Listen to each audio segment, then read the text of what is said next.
tonight, our X Factor, he was dominant, guys. Before we talk about Kristaps Porzingis tonight, I do want to give a quick shout out to the sponsor of the post-game show, SeatGeek. Guys, SeatGeek is the best ticketing app out there on the market. They have you covered for all live events in your area. Guys, at checkout, use code Celtics Weekly for $20 off your first purchase. You can find that link in the top of the description, guys. So again, a huge shout out to SeatGeek for sponsoring us this season. Guys, let's talk about the X Factor, many call him, Kristaps Porzingis. Seamus, you refer to him as this team's Kevin Durant. Guys, tonight, Kristaps has looked as fresh as he ever has wearing green. 34 points, 11 rebounds, 3 assists, 3 steals, a double-double for the big man tonight, guys. A career high, tying a career high with 8 made three-pointers, 26 of those 34 points, obviously, guys, coming in that first half. Kristaps, guys, we know what he can do, but it doesn't feel like we've seen him at 100% yet. Abby Chin is checking up on him, right? Asking him, Kristaps, where do you feel? How do you feel? And something he said recently, guys, is that he's feeling fresh. Tonight he said he's 97.6%. He's inching closer to that 100%. Obviously, this is a guy that missed the first month and a half, right, of the season due to that injury he suffered in the playoffs last year that eventually required surgery. Guys, it feels like Kristaps Porzingis might be inching back to becoming 100%. He has been on a heater recently. Absolutely. He looks healthier. And I said this a couple games ago. I mean, it stinks the Celtics keep losing games because we're really wasting some really good Kristaps games. I know we haven't been too keen on the whole individual performances throughout this, 11-10 stretch here, these last 21 games. But at the same time, there's no denying that Kristaps Porzingis is looking more and more like his former self. We talked about the second half of the season last year, and even in that first round, Kristaps was spectacular. And here's the thing: need to see the health of Kristaps Porzingis continue because we know that we will consistently get this out of Kristaps Porzingis. We know that we can and we will, but the problem is poor guy can't stay healthy. But recently, past few weeks, he's been able to stay healthy, and when he has been able to stay healthy, he has been nothing short of spectacular for this team. He gets going early. I know we like Kristaps more in that mid-range, high post game rather than that three-point shot, but you really can't harp on him when the guy's knocking down. When you have a 7'3" guy who can knock down 8 3-pointers in a game, you're going to let those fly. Go for it. If you're hot, you're hot. But there's not too many players like Kristaps Porzingis in this league, and this league is constantly evolving of 7-foot players who can shoot the 3 ball. But Kristaps Porzingis, in my eyes, is definitely one of the best in the league at doing it consistently. So props to Kristaps Porzingis, man, and grabbing those 11 rebounds. Talk about Kristaps Porzingis. We need him to crash the boards, get those rebounds. He's not 7'3" for nothing. Great double tonight. 26 and Franco's suction cup is on a Celtics run right now. Just Franco, do you not see it go down? Do you not see it falling down? You don't? No. It's just right in front of you. Okay. Well, I love what I've seen from Kristaps Porzingis recently. It gave us 20 minutes of a good run, I will say. Seamus has a stopwatch on his waist. He got a fall count. Frank, a fall count 2. Jenna's keeping track. I honestly thought it was 3, but 2 is you're it's all right. This post game. Last post game it had to be what, 8? Celtics Weekly post game before, yeah. I mean, we couldn't get it up. 10 right now. But Celtics getting back on the topic of Kristaps Porzingis, he's really been good for this team, and I hope he can stay healthy. And Celtics have done a phenomenal job at managing Kristaps Porzingis in his injury. So hopefully that we can keep that up. And we're going to need him. I mentioned the schedule earlier on in this show, but we're going to need him against teams like Cleveland and Dallas and New York. And then obviously we have the Spurs coming up as well before the All-Star break. Wemby and Kristaps. If he can get this Kristaps Porzingis against Victor Wembanyama, I mean, that's the chef's kiss. Two of the best centers in the association. And obviously, Kristaps isn't on my all-star reserve list. It's a shame that he was injured most of this first half of the season, because I'll tell you what, the past couple weeks he's been playing, at least these past 7 to 8 games, definitely all-star worthy, in my opinion, these last 7 games. But we're going to need to see this more from Kristaps Porzingis. As long as he can stay healthy, his health, we talk about X factor of his health, could just be very much so the X factor of this team, and it's falling. We've seen this team win without Kristaps Porzingis last year in the playoffs, but I still think that Kristaps Porzingis is so obviously such a huge piece to going back to back. I don't know if you go back to back without Kristaps Porzingis. I really don't, Right. Especially with Al Horford another year. Franco, you're giving me vertigo, dude. What is going on? It's like Just you can tell he's securing it right He's now. prepping it now. He's putting it higher. I think I heard the tape. So yeah, again, Kristaps, Seamus, I mentioned past 7, 8 games he's been playing at an all-star level. Love to see this from Kristaps, especially during wins. Well, Justin, you have your flowers. I'm gonna give my kisses to Kristaps Porzingis and others out there tonight. Kisses to Kristaps, of course, because ultimately we're not doing that. By the way, we're not doing that. We're not making that a thing. We're not doing that. That's a shame. Not that there's anything wrong with it, but we're not doing it. No, we don't have to. We don't. No, I'm not. We're not making a graphic out of this. So I'm just saying. So funny. No, honestly, kisses. Honestly, tonight, Kristaps, we came into this game 13 points in the first quarter, and I was going halfway through the first quarter, mind you, and I was going, if he does not exit tonight's game with at least 30 points, something is wrong with the Celtics coaching staff and Kristaps Porzingis hand in hand, because he does this every single game. He's starting to do it every single game. I mean, last post game, we didn't mention enough that he started the game 5 of 6 from the floor and ended 6 of 8. How are you 5 of 6 in the first 8 minutes of the game and you end 6 of 8? I mean, I don't want to say Kristaps disappeared, because I believe what happens is teams make adjustments and then the Celtics go, well, they made an adjustment. We're not going to make an adjustment of our own, and we're just going to go away from Kristaps, and looks like it's Jaylen Brown's night, or looks like it's Tatum's night. And sometimes we see that take over a game to the point of what we saw last game where, and it's Brown ISO one-on-one down the stretch, when we have an efficient enough offense, the players on offense, the talent on offense, to get a player like Kristaps Porzingis opportunities, whether it's down by the rim or on the three-point arc like we saw tonight. 8 of 14 from 3. This man is 7'3". 7'3". If a 7'3" guy walks through the door, any of our doors right now, I couldn't imagine that man shooting as crisply as Kristaps Porzingis shoots the basketball from deep. And some of his moves, him as a pure baller out there, we saw it a little bit against the Lakers as well to start that game. Kristaps Porzingis, he is just such a skilled basketball player, and you can tell he is really getting his rhythm under his feet right now, literally and figuratively, because over the summer, he mentioned this after the game on Postgame with Abby Chin, that over the summer, if I have a good summer, I usually come into a season playing well. Well, this past summer, Kristaps Porzingis was rehabbing from an injury. Was it ankle injury, knee injury? Right? I don't remember what. It was ankle, right? Ankle. Folks, I'm not a doctor. Over the summer, I was saying, it's a knee, and then it was his ankle, or was I? See, this is where I just. Regardless, it was a leg injury. It's a rare injury, so not too many people know what. No, because we do this thing. Let's mention this.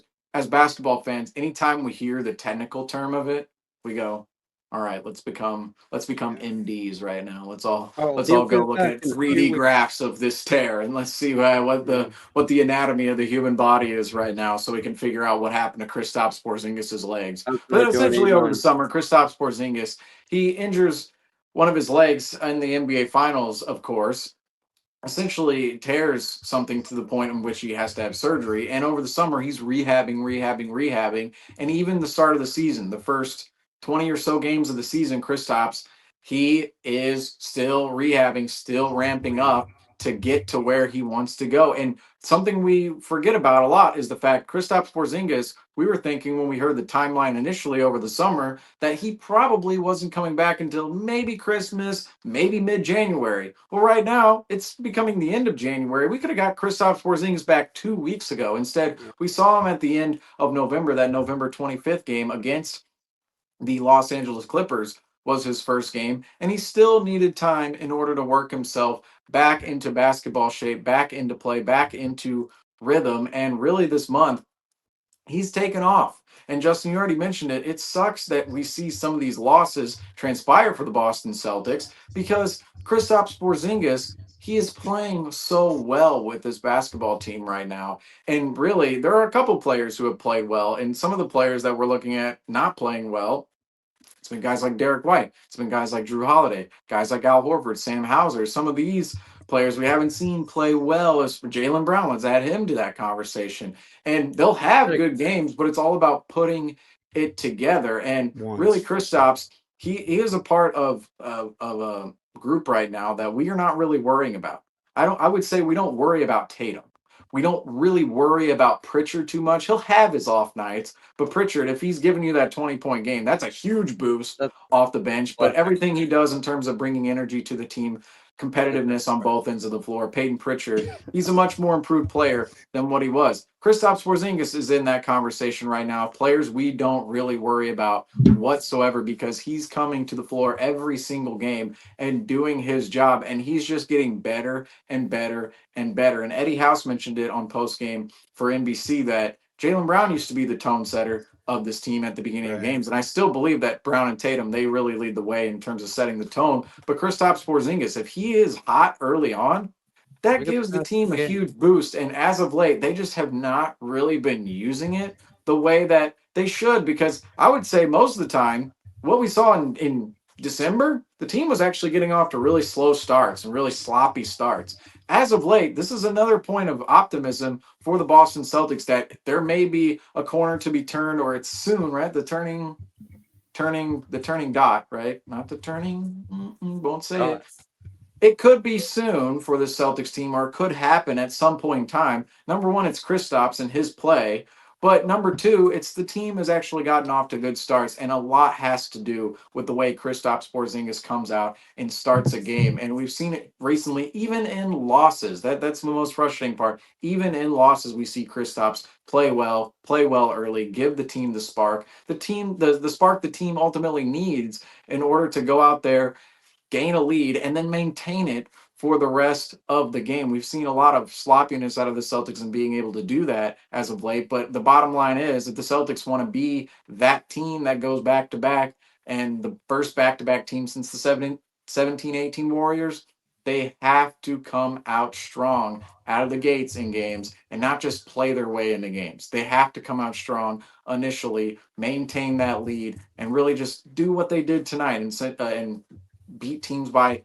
I'm not expecting every single game to be a 20-point win, but you want to be sitting your starters down the stretch. That's where the Celtics want to be with how they win games. They don't want to be in close wins against the Los Angeles Clippers, against the Kawhi, the Norman Powell, the Zubac and James Harden list Los Angeles Clippers.